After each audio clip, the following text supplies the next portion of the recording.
further disasters, Bob Wasson. Thanks, Bill. What an auspicious start. Now, Annabelle, lock the doors. I need to warn some of you there will be some mathematics. Not a lot, and then I will translate it for you as best I can. Unfortunately, in this business, it's impossible to avoid. So there's the title. I'm going to spend most of my time talking about Australia with a particular focus on the local region, the Barron floodplain, for obvious reasons. And I'm delighted to see so many community members here. And I think John is to be thanked for helping with that process, John Knott. I'll also briefly touch on some work from India, just to illustrate that the approach I'm taking can be applied in different settings. I've spoken about the Indian story in full before, so I won't go over that again. The unfortunate thing about this story is that I've had to put together bits and pieces from all over the place. There's not enough information from one location, such as the Barron River, to tell the whole story.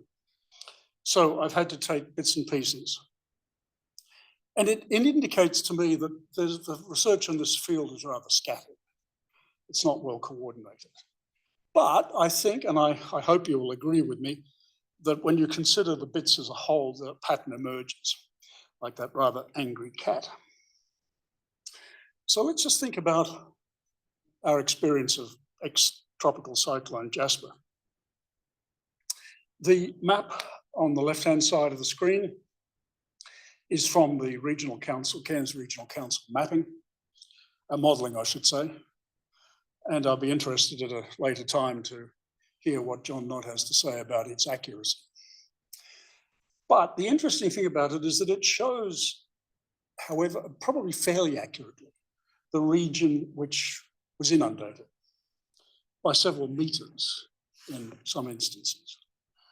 The extent to the south, to the southeast, gets you a little bit outside the area of the Barron River itself, but nonetheless, most of that triangular shape is the Barron River floodplain, and of course the image of the cyclone. One of the points I want to make is that many of the phenomena that we have to deal with in flood impacts are nonlinear. Just as a reminder, the graph on the left, the input is linearly related to the output. It's a very simple relationship. I hit you, you hit me with the same force. If I hit you and you fall down and die, that's a nonlinear function. It's the nonlinearity. In fact, it's the reverse of that curve, of course. It should go the other way if you die. The nonlinearity is a characteristic of these problems, which we've got to get to grips with. Now, I want to start with the Barron River peak discharges. In other words, the annual highest flow that occurs in the Barron River. I'm using two sources of data. The Myola gauge is a photograph of the gauge weir upstream on the Barron River. And on the right, some boulders that are in the Barron Gorge that have been worked on by Hunshi, who is here, John and Gillian McCloskey from the Queensland government, and myself, and formerly an honours student of John's. Now, the gauging is quite straightforward. The depth of water is measured. The cross-section of the channel is known. From that, you can calculate the discharge, the flow rate, the cubic meters per second. On the right, the boulders need some equations, which I won't show you, which relate the size of the boulder particularly to the flow which will move the boulder. And that calculation has been done by Hunshi and by John, and there's a convergence of it for a number, which I'll get to in just a moment. This is probably an unfamiliar, for those of you who are hydrologists, this is an unfamiliar way of looking at these data. But I think it makes the point I'm trying to make slightly differently from others. On the left-hand side is a graph in logarithms to the base 10 of the rank of the discharge. These are annual peaks against the peak discharge in cubic meters per second. And you see that the curve, there's two curves in effect. If you take out the upper part, what is called a fat tail of the distribution, the upper part of the distribution of the highest flows, in other words, and plot it on the right-hand side, you see that there is approximately a straight line through those data. Now, what does that mean? I say a fat tail distribution may indicate a power law, and I'll get to what a power law is in a moment and why it's important. But what it means is that the high values have a much larger effect than for a normal or exponential distribution. In other words, the really big events have a very, very large effect. And what I've done is to plot the highest point there at log 4.3, is it? That's from the boulders. I've adopted a figure of 16,000 cubic meters per second. We can fiddle around with that number when we need to. This is a nonlinear function. This is not a simple in and out proportionality. And I say, by the way, may indicate a power law because actually the mathematics of fitting curves like that to that distribution is quite complicated, and it's something that I need to get an expert to help me with. Now, I want to look at the growth of exposure. Now, exposure to floods is what we do: build roads, build houses, build shopping centres. And I've simply listed the best estimate I've got of the starting dates of exposure on the Barron River floodplain, starting with Old Smithfield. And going through, I've added in a few others such as Port Douglas and Palm Cove. Notice the latest one is Botanica, 2021. Most of these data, most of this information comes from Timothy Bottom's book, but there are some other sources. Now, at Machen's Beach, the population data I could find shows that from 1945 or so through to 2020, the population grows and then flattens off. I couldn't find later data. I guess the census is coming up this year, I think. Now, that's interesting. In other words, it's fairly stable. The Machen's Yorkeys area, between 91 and 2023, the population is stable at around about 6,000. So what we can say from these is that as the population grew in this region particularly, damage by flooding, rare events, big floods, almost certainly increased non-linearly, and I'll explain that why in a minute. So with a stable population, you might say, oh, that's all right, stable. Well, increased flood magnitude from larger than previously experienced floods, and because of climate change, will have increased impacts. It really is a terrifyingly simple equation. And further development on the floodplain will increase total damage. Again, a very simple equation. And I say that for the following reason. The Australian Geological Survey Organisation, Geoscience Geological Survey Organisation, back in 1999, compiled these data for floods of a particular percentage. Now, what I've done in the left-hand column is put the annual exceedance probability and in brackets the probability. So a 4-year AEP is the 25-year flood, the 1% AEP is the 100-year flood. I've also included the 0.2. Now, we don't have much information for what that would do, because what we do have from these estimates have the number of buildings, the quantity, the length of roads, and the amount of cane land that would be affected. All I've done here is plot the damaged buildings according to the AEP. As I say, the 1% AEP is the 100-year flood. Again, non-linear. So the rarity of the flood and the magnitude of the flood is increasing to the left, going up that curve. So as you go up that curve, more and more damage.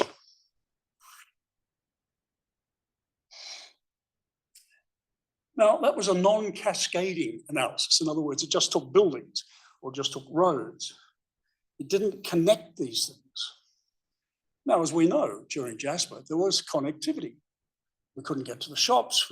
People probably couldn't get to the hospital, couldn't get to a medical practitioner because of disconnections in the system.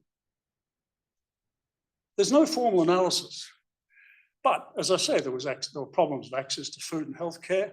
The Barron Hydro plant damaged. Holloway's Beach, for those of you who know that area, was bisected. There was, after the event, melioidosis, the so-called mud bug, and other diseases, probably mosquito-borne. What were the mental health effects? I don't know of any assessment of that, although I think, Jason, you may be doing something on that. The economic losses have been estimated, but that's not final. Damage to the reef, the amount of sediment that went offshore. What about the interactions? We don't know. No analysis. The diagram on the right, which is a bit of a horrendogram, puts all of the pieces together for Hurricane Katrina in New Orleans by a PhD student from the University of Louisiana by the name of Ezra Boyd. And you can see that there are many, many features, which I won't go through, to a proper analysis of the cascading effects, the connections between these phenomena. Do we have one of these? I'm not aware of one. Do we need one? If we don't, yes. Damage functions. This is a common way that engineers and others estimate the damage, the cost of damage to buildings by plotting, for example, in the case of the Bundaberg flood on the right, the depth of water against the percentage of damage to residential buildings of 1 story with wooden walls. But you can do it for 2 stories, 3 stories. You can do it for concrete buildings, etc. On the left is a different way of doing it. This is from Bangladesh, where you look at the water level and the area affected as a surrogate for damage. And the data points are pretty scrappy, but there is an increase for sure. And it looks like it's non-linear. Those are specific examples. Here are some data sets from the International Disaster Database. Yes, there is one. Actually, there are several. And again, look at these graphs. They're the same I've been showing you, these power law distributions. And there's the equation for the power law. Vertical axis y is equal to a constant times the horizontal x to some power. In this case, because the lines are going down, it's a negative power. So the USA and all data from the world and also from Europe. Again, nonlinear effects. If you take that information, you adopt the best relationship you can find between the magnitude of an extreme flood, in other words, how much water flowed, and the average damage, or you could use velocity, use a number of variables. For power law distributed damage, as I've just shown you, the damage function is exponential. In other words, it goes up very fast, but not as fast as a power law. Don't worry about the stretched exponential. That's a minor point. But the important point is that both of these, depending upon the assumptions that you make, using these large data sets of damage functions, they are all nonlinear. In other words, the bigger the event, the damage gets more and more and more by some power. You should start to see the pattern here.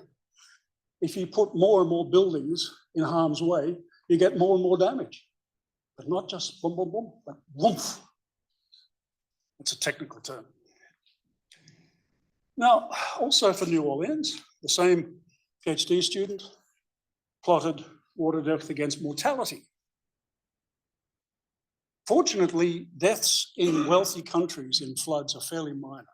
Well, they're not minor for the people who die, but there are fairly small numbers. I think only 3 people are known to have died in the floods from Jasper.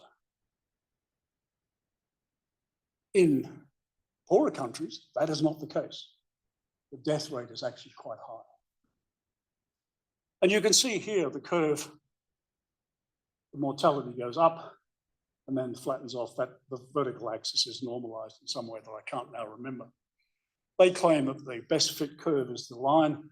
It's a bit dubious, but what is clear is it goes up. For the Dutch are extremely good at this stuff. Jonkman et al. Did all of this compilation. The Dutch are good at it for very good reasons. They get flooded quite often. For 2 typhoons in Japan, don't worry too much about the nature of the equations. Again, they're nonlinear. Mortality from building collapses. I think there was only one building collapsed at Holloways, is that correct? It fell in a sinkhole. I really would like to understand how that happened, but I don't know.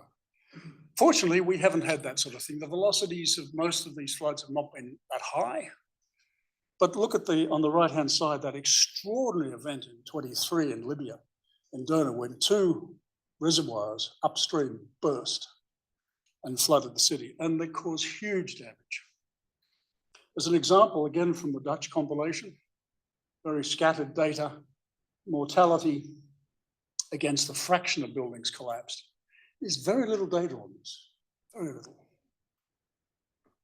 And diseases, I've already mentioned melioidosis, mud bug, and others. The mud bug is here, of course, all the time, but it gets worse after floods or during floods. If you actually drink from a flooded stream, you can get it. If you've got cuts in your feet, you walk through mud, you can get it. You can get it from the rainfall falling on the soil, spraying it up your nose. And if you have comorbidities, such as cancer, you're in real trouble. Dangerous stuff. Okay, a brief summary. The power law distribution of Barron River peak discharges is nonlinear. In other words, the big events have more effect, have more power, shall we say, than the rest of the series. In fact, I haven't done the calculation, but I suspect that the top couple of discharges would actually together would equal the quantity of the rest. Damage increases with flood magnitude, flood extent, or flood depth. And it increases non-linearly. Drownings increase, it would appear, with water depth and other factors such as velocity. People have done some fascinating research on the bending angle of human beings in water and how quickly you can drown. We don't know about building collapses, whether they're nonlinear, and health risks, we don't know that either. Okay, so the source and importance of nonlinearity. Most of quantitative biological, physical, and social science has been based upon linear thinking. Input equals essentially output. Outputs are linearly related to inputs.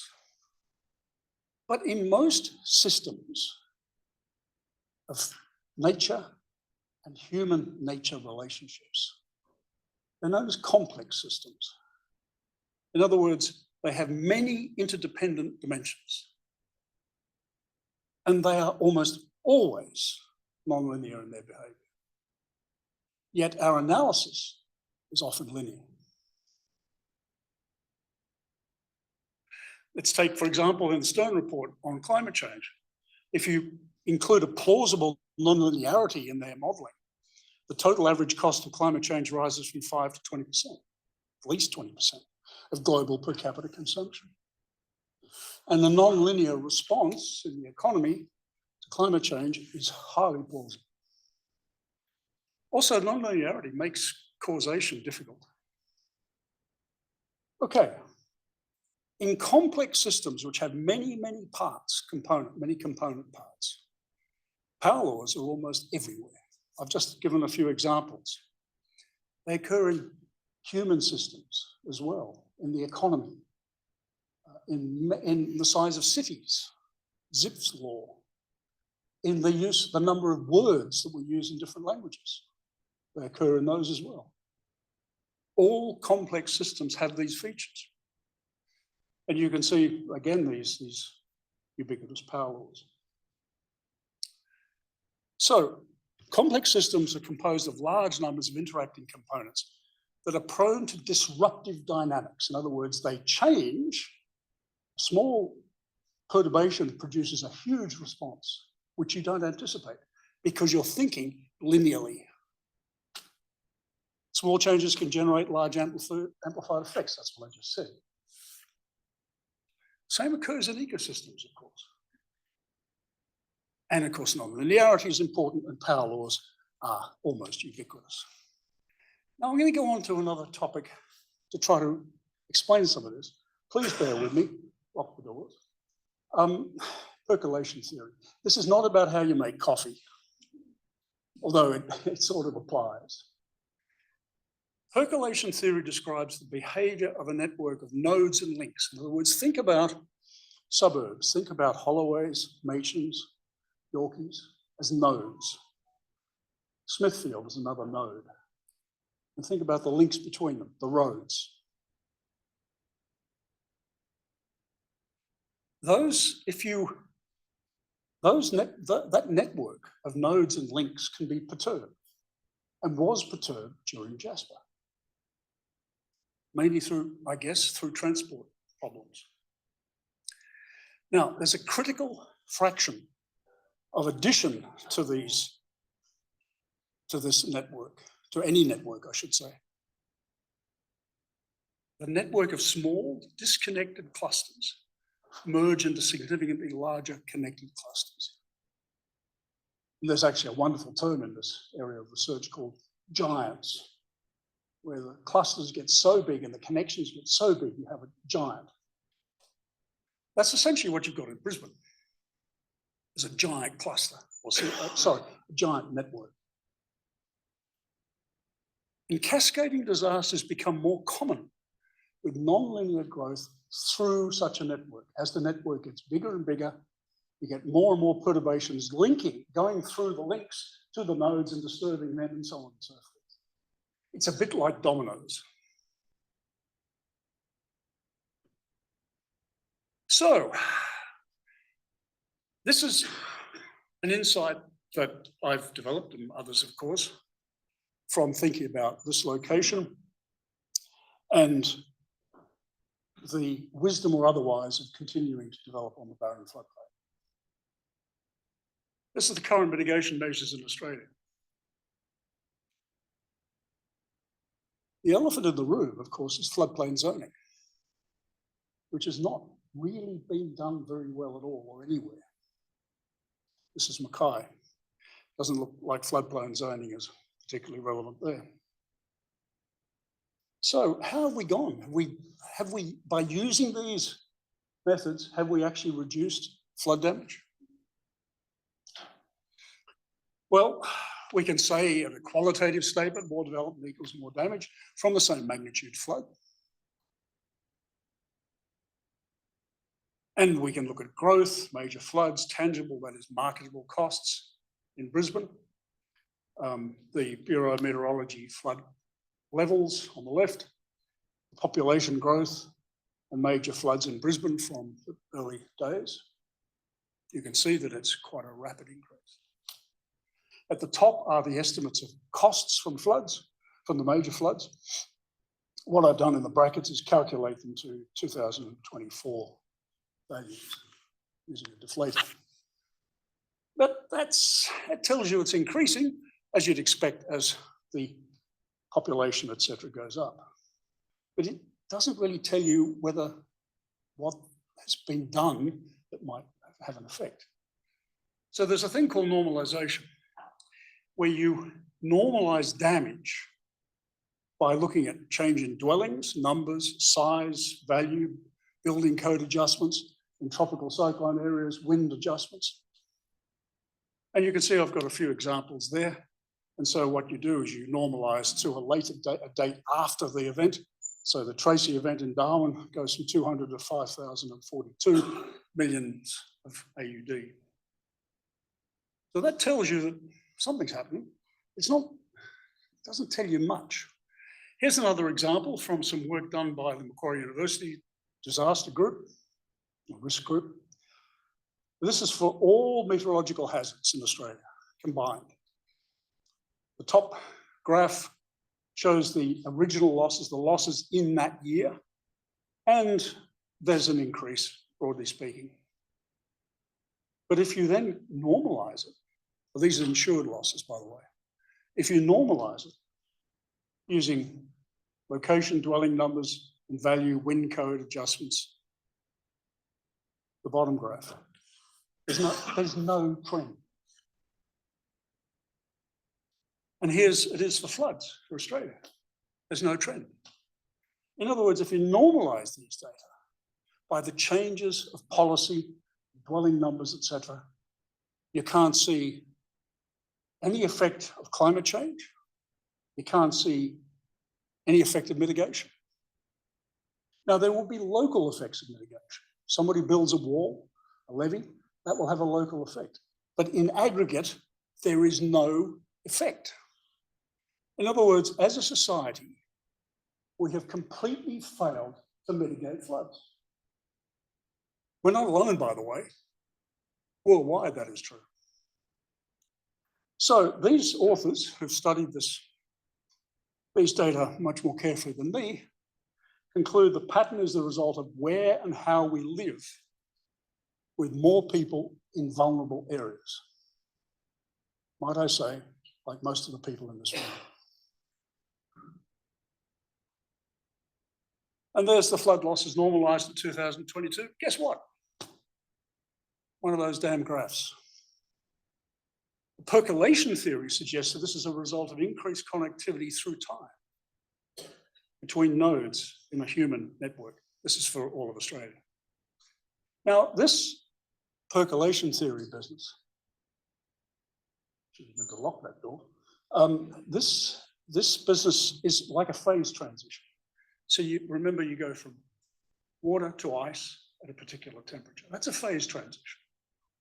This is a phase transition between a system that is sort of functioning to one that is not functioning. And these data suggest that the Australian flood scene is at a critical point all the time. And because of cascading disasters, because most of the damage is done in the big cities, where the nodes and links are dense, the networks are dense. A little bit more on this. So as I already said, percolation theory describes the behavior of a network when nodes or links are added. Don't you love it, the way this PowerPoint of forces American spelling? Anyway, this can be used to describe how links appear as urban areas and infrastructure spreads. You can model these things. And how a flood may propagate damage through a network. Let's add another 10 holloways to the floodplain. What would happen if you then had a Jasper flood through there?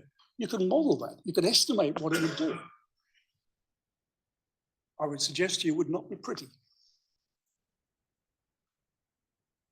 And propagation occurs after a critical value has passed as a cascading disaster. The graph is tricky, but what it means is if you think of a network as a series of squares, the probability of any one square being occupied is given along the horizontal axis, and the vertical axis is the overall size of the network. And there is a critical point, the vertical line, which you can calculate, which is the phase transition between, well, you're sort of doing all right to bloody hell get out of here. Moreover, if you don't think systematic in systems, in other words, connectivities, think about complex systems, then the chances of managing the recovery phase are reduced. This graph shows you have the natural hazard, could be in this case a flood. The A, B, and C are as given systems approach for high resilience. In other words, the damage is less because you're much better prepared in terms of understanding connectivity, and you get back to something like the pre-disaster state quicker. Down at the bottom, you're in trouble. So the take-home messages. Many small additions to the human network of houses, other buildings, roads, power and water infrastructure are common. It's what happens. We tend to spread, a bit like an epidemic, a bit like COVID. As human beings, we just keep spreading. we are a disease. It started with old Smithfield, I think it's fair to say. As this grows, the risk of damage and death increases. And frankly, Australia has not been able to mitigate major floods. We appear always at a critical point. So the take-home message from that is stay off floodplains and adopt a systems approach to preparedness. In other words, think about the connectivity. Think about that diagram from New Orleans and Katrina. That was a superb piece of work. Unfortunately, it was done after Katrina. Had it been done before Katrina, they might have had a different outcome. And be aware of non-linearities. Now, I'm just going to very quickly mention India because just to demonstrate, as I said, that this sort of thing can be done in a number of different settings. Central Himalaya, I'm not being pretentious, that's how you pronounce it, Himalaya, in the state of Uttarakhand. There was an event in 2013 which dumped about 300 millimetres of rain in 24 hours, not much in a tropical cyclone, but up in the high mountains, that's a lot. Snow melt, rapid runoff, glacial lake outburst floods, 2,400 landslides, landslide lake outbursts, etc., etc. Lots and lots of threats. It was an unusual event, but not unprecedented.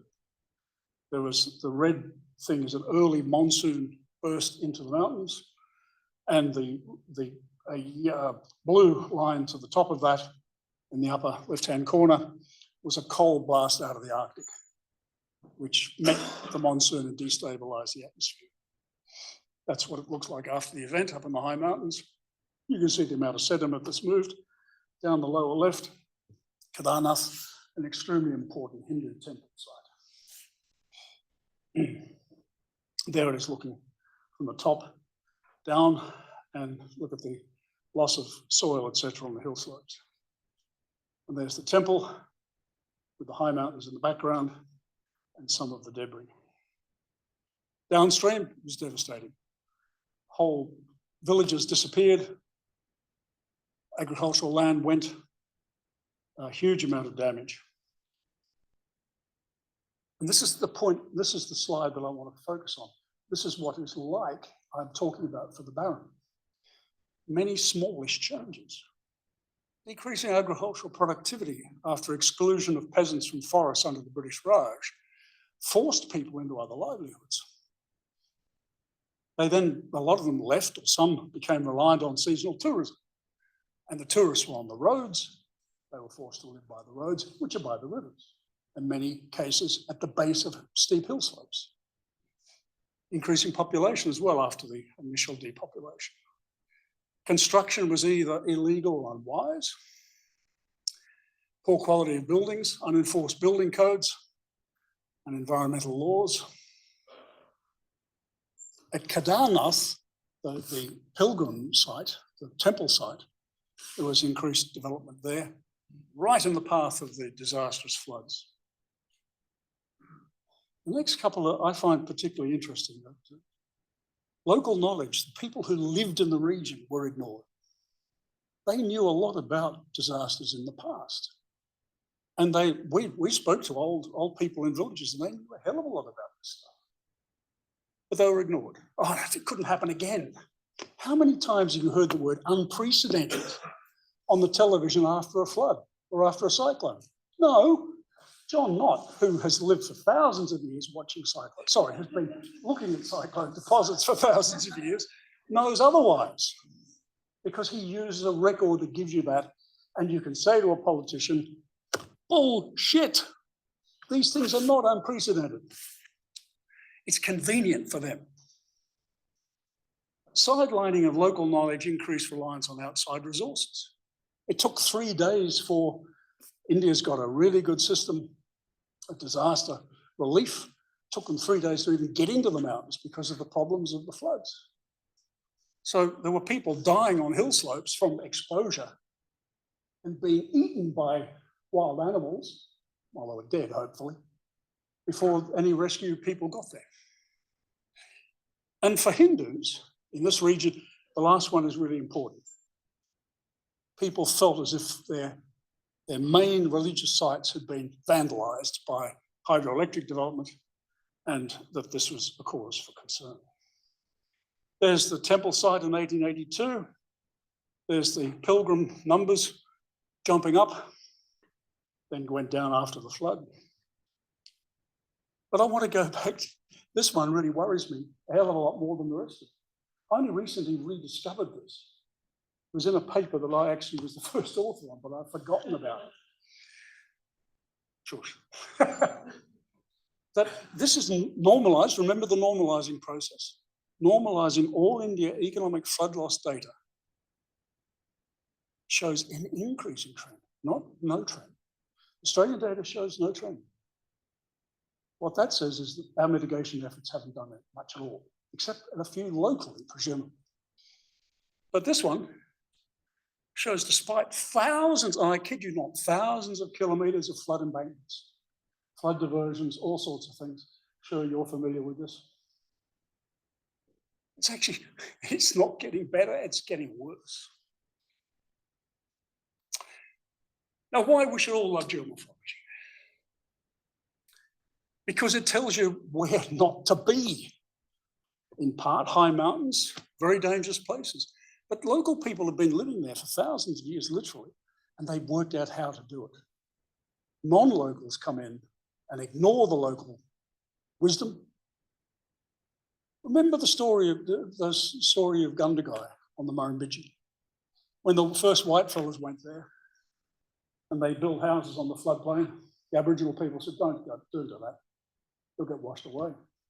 What would you know? What would you know? They got washed away. They rebuilt slightly higher. Don't live there. What would you know? They got washed away again. So listen to the locals.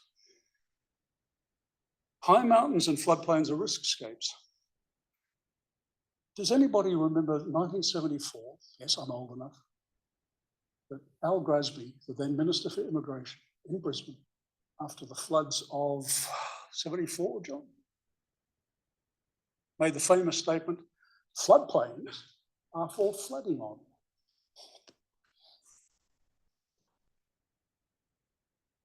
We can think of incubation like this, many small initiating events.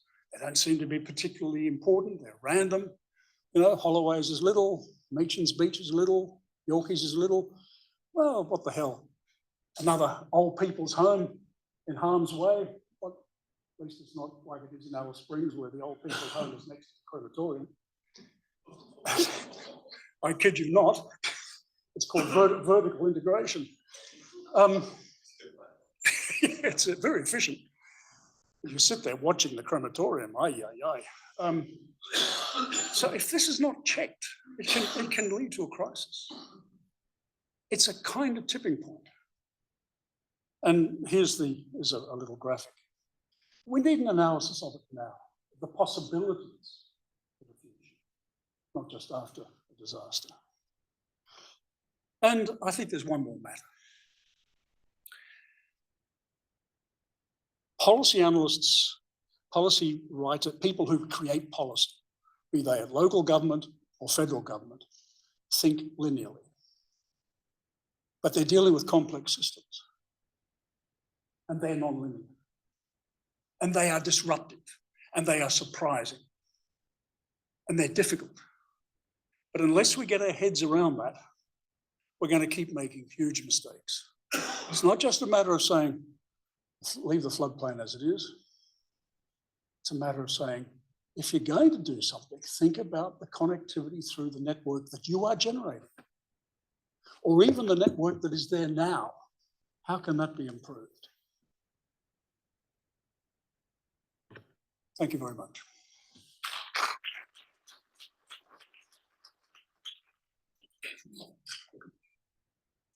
All right, thanks very much, Bob. Questions? Anybody? Yeah, one online, Bill, if you could. Go ahead.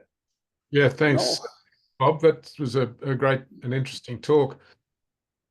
Your last slide really went to the heart of the matter, didn't it? And one of the big problems that has occurred is that, you know, councils, planning authorities continue to allow development on floodplains and high-risk zones.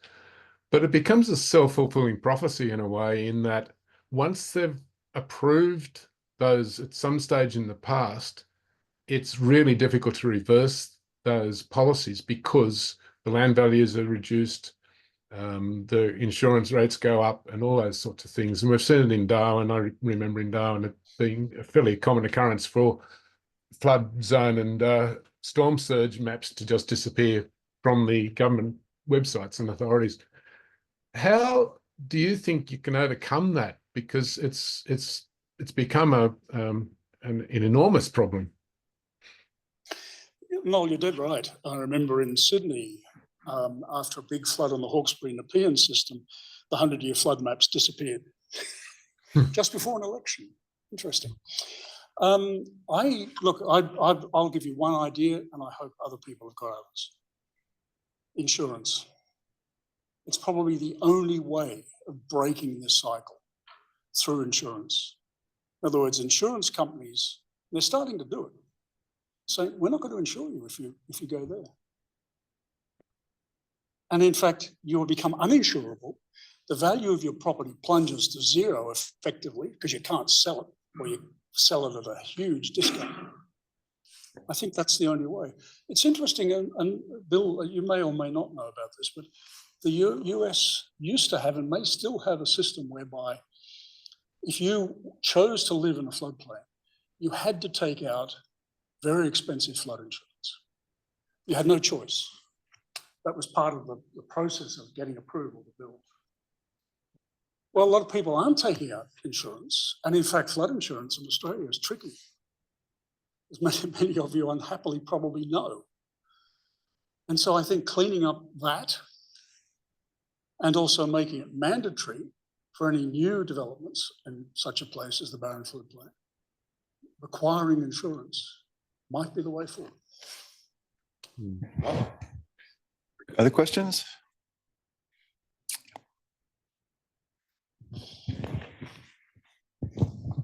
Thank you. I'm from Machin's Beach, and where we've been concerned for a number of years about infill being brought into the floodplain for various developments.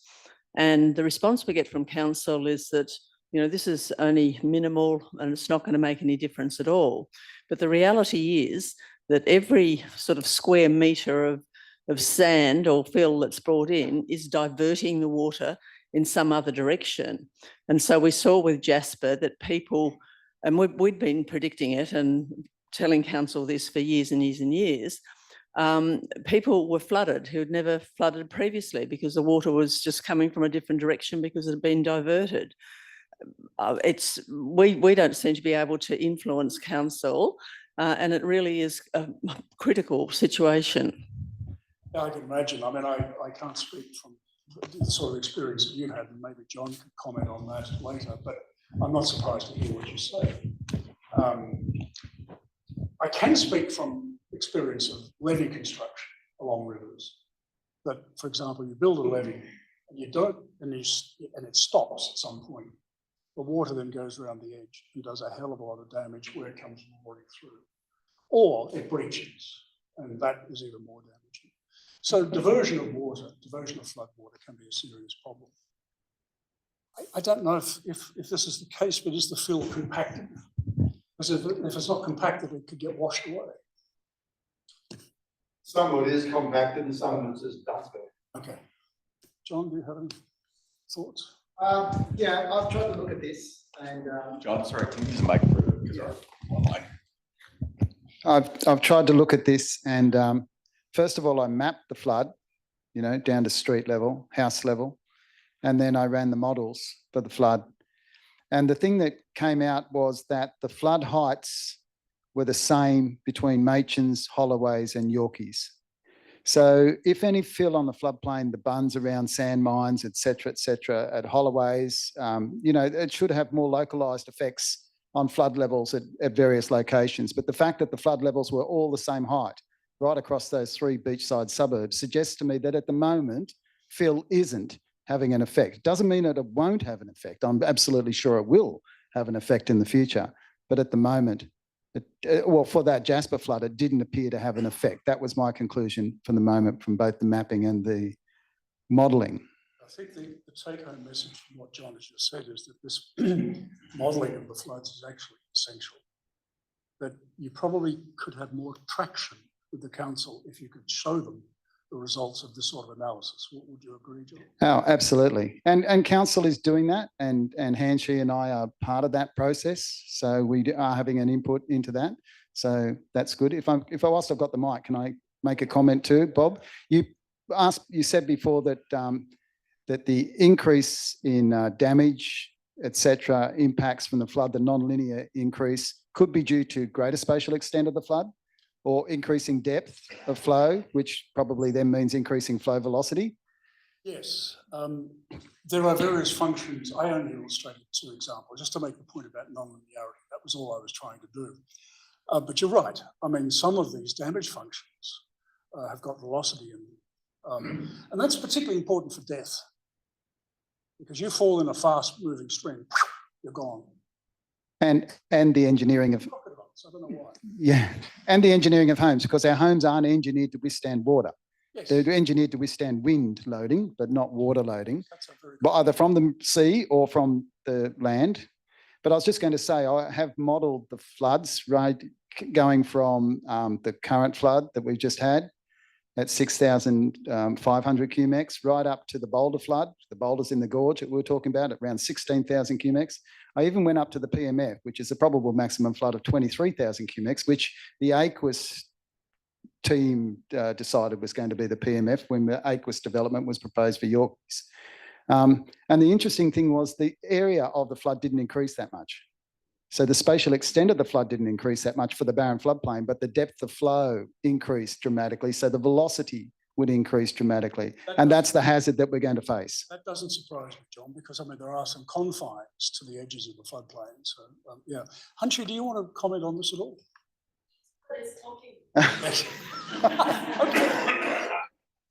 I'll just say I used McAllister's Brewery as one of my indicators, I must say, and Bunnings, just to measure, you know, how much inundation would be likely to occur around that parcel of land there. And it does increase a bit, but it doesn't increase dramatically, even though the magnitude of the floods are increasing. So there's certain areas that are above the flood zone, but other areas like Caravonica, Lake Placid and the beaches increase quite dramatically in terms of depth of flow. So you could sit at McAllister's drinking a beer and be quite safe. I use that as my benchmark, yes. And not just because Rob's here. Oh, good. Losing McAllister's and Bunnings, that would be devastating to our society. In that order. Anybody else have any questions? Oh, sorry.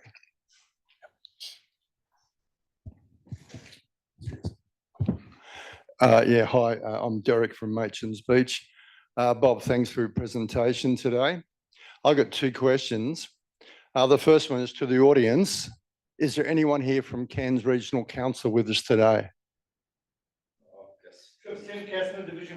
Very good, welcome.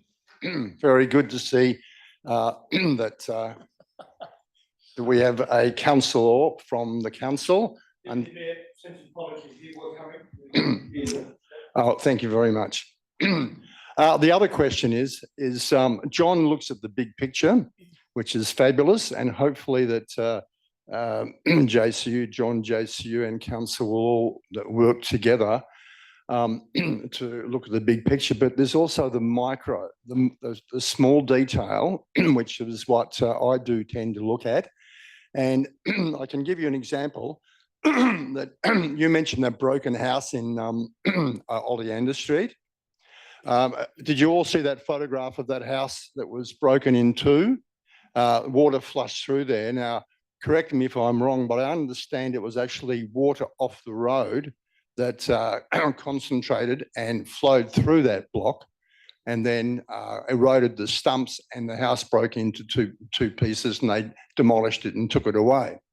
So that's been replaced by a mound of imported fill from elsewhere. So if you haven't seen this mound where that broken house was, I really would suggest that you take a drive to Oleander Street, Holloways Beach, and see where this mound is. It's about 1 metre high.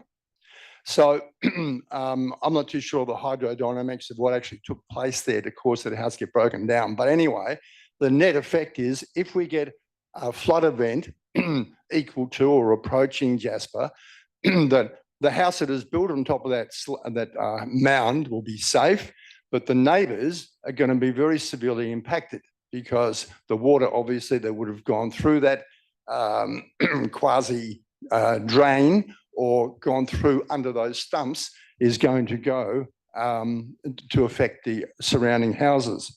And I think the council really needs to look at that micro impact of flooding across the floodplain. That's at Holloways. At Machin's, we have similar mounding taking place in Christensen Street and down in a little subdivision called Devlick's Court. And these mounds have already affected water flow and displacement for the surrounding houses. And that has the connectivity you're talking about. It degrades the value and the social cohesion of the surrounding residents and their properties and their houses. And there are other things as well that which are impacted by these fill being brought in to mound up residential sites. Many of us believe that if there is going to be replacement housing or additional housing, they should all be on stumps so as to the water will flow through the property and not be diverted to these surrounding houses.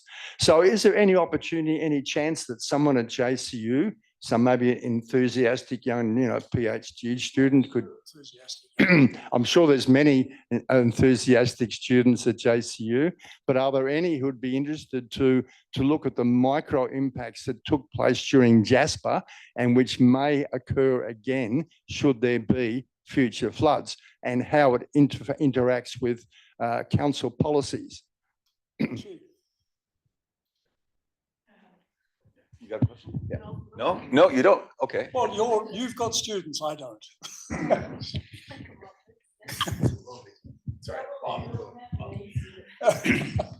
Hello, Bob. My name is Ross Parisi. I'm a convener of the Barron Floodplain Action Group. And it's great to see here Tim from the council. Welcome, Tim. And Bob, my concern here is this. It's great that most of us here understand what's going on, but there are bodies, institutions really that don't know what's going on. And that is our task. Our task is to inform those people that basically what you've said, that there is a disaster pending, it's only a matter of time, and that we need to educate those people that there is an alternative, and the alternative is to leave the Delta or the Barron floodplain as it is. One of our main aims as the convener of the group is that we disseminate information to the institutions that make the decisions. From my experience when I was a councillor, council, and I think it still does today, follows the recommendation from the officers, because to do not is effectively making a political decision. And in many cases, those political decisions don't stand up in a court case. Those decisions that do stand up are those that are made by officers, and then the recommendation by officers, and then the council adopts them. What I'd like to see, and I think I have bounced this proposition to John and others, is that we need to have a seminar here at the JCU within this year where we invite people like yourselves, like John, and like other academics that have influence. Also, the Insurance Council of Australia, I believe, should be participants in that seminar, because we need to educate the powers that be that we have a massive problem emanating if we don't stop what is being proposed. And what is being proposed for the Barron floodplain, and bear this in mind, this will happen like night follows day. Because the land is reasonably cheap. You can buy 100 acres for less than $500,000. Where can you buy that elsewhere on the beaches? Impossible. So that land will ultimately become developable land for housing, for cheap housing. That is the emphasis that's been placed on the Delta today, on the floodplain today. We need to educate the institutions that is just not on. So those are the sort of the things that we are as a group proposing, and I'd like to see, as I said, for the JCU and our group basically come together and form a united front towards educating the public. Thank you. Yeah, I like the idea. Can I just follow that? One of the things that TESS does is occasionally sponsor workshops and different kinds of events. For instance, we just flew a guy in from Sweden who was a filmmaker and videographer and had a really great 2-day event in that way. So this sounds like such a topical issue. Now I'm looking at Annabelle right now, because Annabelle's the one who actually ends up doing almost all of the work for these things. But Annabelle, maybe we could try to get a dialogue going. And I think with you, with your experience and leadership position, would be very important. And Bob also, if you could, and John, oh, of course, John, absolutely. And Hanshi and whoever else. But anyway, maybe we could just have a little informal group. You can chat over a beer later. Let's do that. Yeah, and have an event here, like a 1-day event. I think we could do that. John organised an event late last year. Oh. It was very well attended. But that was information. And we did discuss some of the issues. Well, I'd like to see the officers of the council, the leading town planner, the leading engineer, come here and be at that seminar, deliver a paper. I think you're right. Yeah. That was a different sort of function, but it was so well attended. I think you get the same kind of attendance. Yep. And getting the insurers here, that is critical. I think we're really honest. Sorry, microphone coming. He's okay. Yep. Okay. We only have a few more minutes, folks. We do have a break. Yep. Yeah, thank you. As I said, thank you for having me. Councillor Trevor Tim, Division 4. We're complacent, aren't we, as human beings? And I'm picking up that if not the town planners, the council are not communicating with the professionals to where we're sitting at the moment. So we're talking about a flooded area. We've got a township there. What is your recommendation, Bob, to what we do? Do we build walls? Do we lift the house up, or do we stop making? Don't do any more. Thank you. There you go. Okay, sure. Thank you. Sure. But I agree in regarding getting it together, having the professionals communicate. Let's just bear with me. 12 months in the job, still got my training wheels on, but here we're students for life. Let's get it together. Bring the people, bring the professionals, and to our town planners, to our council, deputation, let's get the communication going. But of course, then we're talking rates. So we got to advocate then to state and federal to get the monies to make it a safe space. We live in a flooded area, do we not? Yes, Yes. I agree. The other group, of course, is state legislators, state members. They have a critical role as well. Yes, exactly. So, yeah, look, I think it's a splendid idea. Thank you, Annabelle, for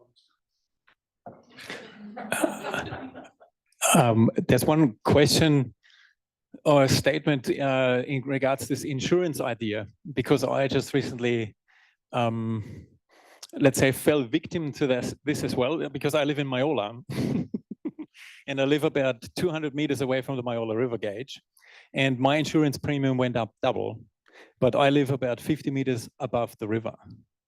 And it's just because I live in the same postcode as everyone else in Coranda, right? So that's one thing. So that insurances are very indiscriminate and they don't want to assess on a case-by-case basis.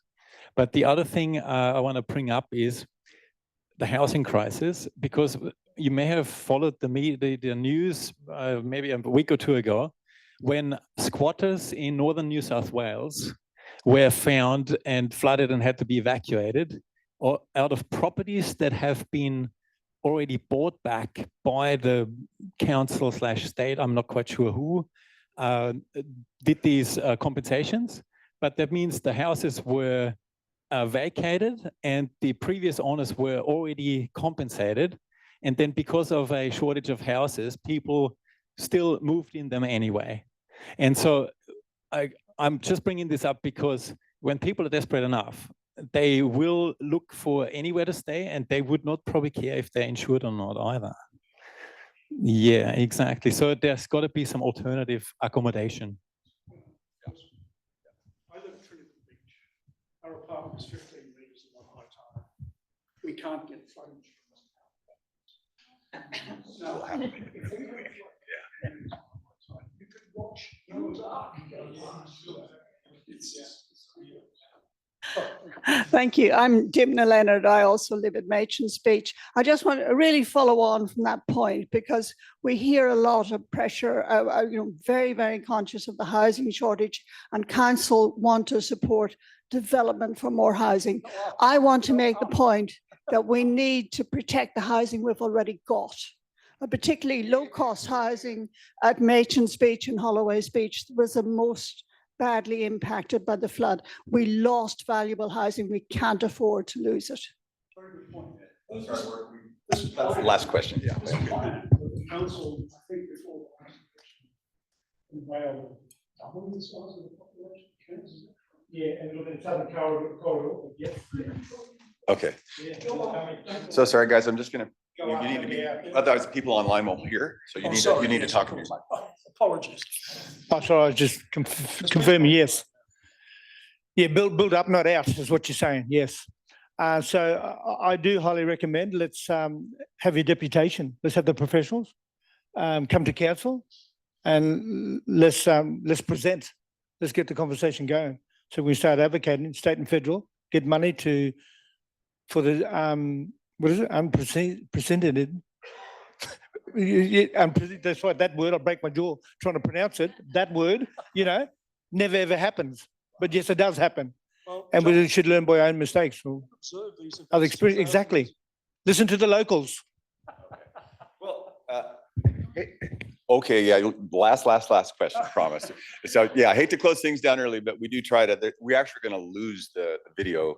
Just very quickly, I'm lucky. I live in Mirrabul and I don't get flooded on the side of the hill, but I'm still curious about all this because my friends live in these areas. One thing that hasn't been mentioned here is I understand that people in these areas who are flooded, the insurers will only let you build what you had before. They won't let you rebuild up on poles. How ridiculous is that? Is that your understanding, Jordy? Yeah, well, it's insurance policies only give you back or you have unless you are prepared to pay yourself more. So if you want to pay, put the stumps in and then build the house after, you're allowed. Thank you. But yeah. Sorry, we need about 12 microphones to be running right here, because if we're going to have an open conversation. Anyway, look, I want to really thank Bob for a very interesting and engaging talk. Thank you very much for that, Bob. Really appreciate it.